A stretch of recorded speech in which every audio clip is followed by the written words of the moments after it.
Hey folks, Vortex here and welcome to my review of the Sivga Que. These use a beryllium plated dynamic driver per side, and the actual rear shell is meant to be made out of maple wood.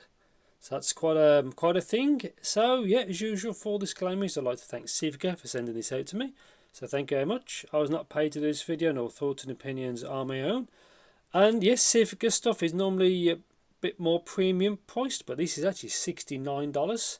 So it's definitely more on the affordable side from that kind of from that brand. And yeah, nice bit of artwork. And yeah, let's just get into it. So let's have a look. So nice bit of artwork. Nothing really on the side. So a little bit hard to read, but it's a 10mm beryllium plated driver, and it's dual cavity, zinc alloy, and it's maple wood. So obviously there's the branding, there's the model, 10 grams for each one, 20 Hz, 20 kHz, 32 impedance and 108 decibel sensitivity, 3.5mm single-ended 0.78mm 2-pin cable, 1.25mm in length, oxygen-free copper. Let's give this a bit of a wiggle. So yeah, well, they look quite nice. Let's get this out. So really nice kind of build. See that kind of wood, if it focuses.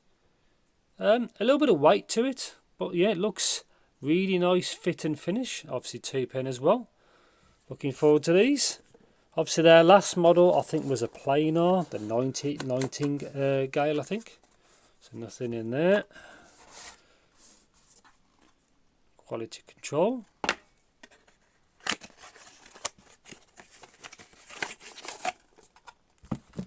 A bit of paperwork in here. The user manual. Again, these are normally kind of common sense, just basically telling you how to the correct orientation. Bit of information about the company, installation diagram, and basically how you're meant to kind of twist them a bit into your ear. Unbalanced sound. Again, a lot of it's kind of straightforward. Really nice case. I like that. It's a pretty good size. Let's see what you get. So yeah, that's a kind of a thick boy cable, but that looks really good. Again, should be 3.5. Yep, to the 2-pin. Yeah, it looks good, and a bunch of different tips. And that's it. So obviously I'll see what the difference is. I think that's a slightly larger board than this one, but yeah, pretty good. Got the minimum of what you need. Good case, good tips, good cable, and these look like they're built really well. Obviously I have to see what the comfort's like, because they seem to be a little bit on the larger side. They're not too big, but it's more like this height part. So yeah, so I'll see you in the next clip. So welcome to my review section of the Sivga Que, if that's the correct pronunciation. So this is what it looks like with the cable. I've got to say, it is actually a really nice cable. It's a little bit thick, as you can see, but it's good to see something a bit more fancy, a bit more premium. So obviously 3.5. A lot of it's quite large. You can easily take it in and out of you know, one of your sources. Closer look there. Yes, so pretty good. So the Y split. So there's a chin slider. It's quite loose, if that matters to you. I've left that unhooked. So that's what it looks like attached. And that's it. Just take this off. 2-pin obviously as well. So yeah, pretty decent cable. So let's talk about comfort and fit. So obviously it's quite a lot large. Also it does say Sivga on the tips. So that's quite nice. So all metal, really, I think, flawless finish. And that's meant to be, I think, maple wood. So yeah, quite premium. It's meant to have some sort of Beryllium DD in there as well. Obviously I'll get to the sound in a bit. Yeah, obviously build quality as well is good. Comfort and fit is good. It's just there's a little bit of weight to it, but I found it all right, really. I didn't have any issues. So let's talk about sound isolation, because sometimes I don't talk about it. For a DD model, considering so there's 2 vents, because they vent on the inside. Isolation on this set I actually found was pretty good, if that matters to you really. And that's it. So pound sensitivity. Now I found these, to be honest, quite easy to power really. I didn't have any issues with kind of power these earphones. There's a closer look at the grill, or whatever you want to call it. So yeah, timbre on this set. I think the timbre is pretty good. It's not the, it's probably good enough, but I've obviously heard better from a DD. Obviously this is tuned a bit different to what I prefer, but we'll obviously get to that. But the timbre is okay, really. So resolution and the technicalities on this set, I find are actually pretty good. Again, they've used a competent driver and it performs well, I think, for what that is, really. Yes, the Soundstage and imaging, I found that it was actually okay. Nothing, it didn't really blow me away, but the stage was actually okay. There's enough width and depth to the sound and height. Yeah, that's pretty much that. So sound, obviously, let's talk about that.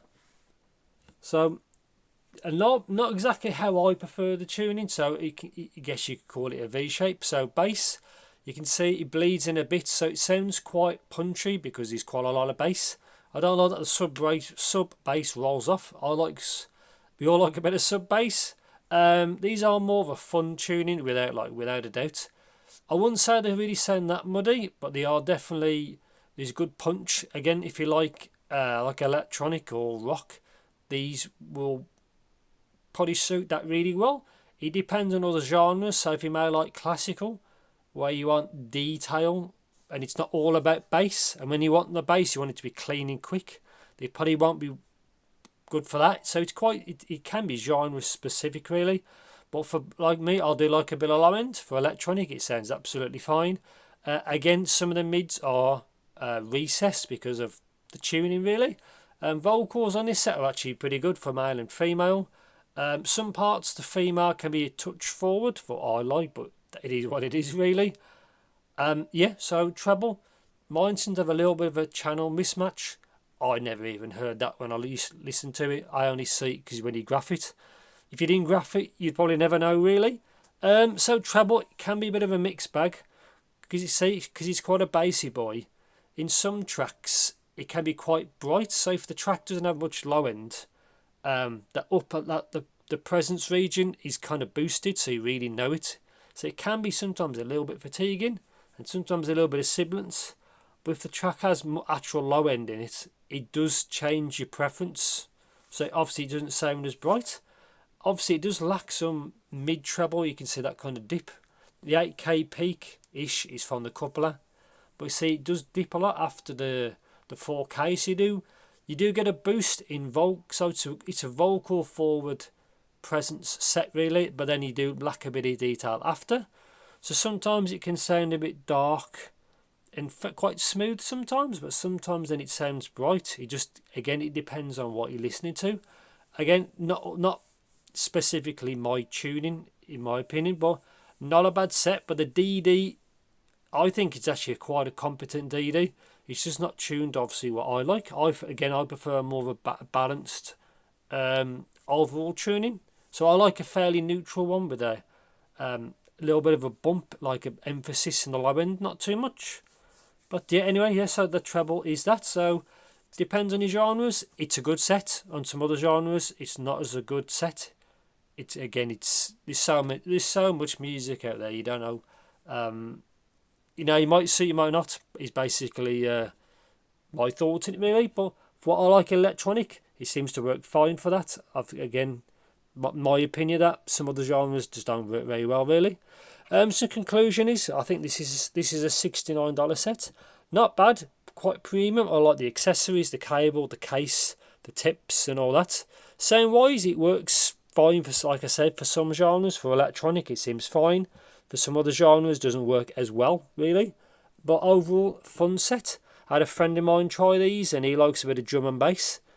He loved this set. Then I've tried it again with some classical, and it's not really set for that. It's good for again, vocals are quite forward, really, in it.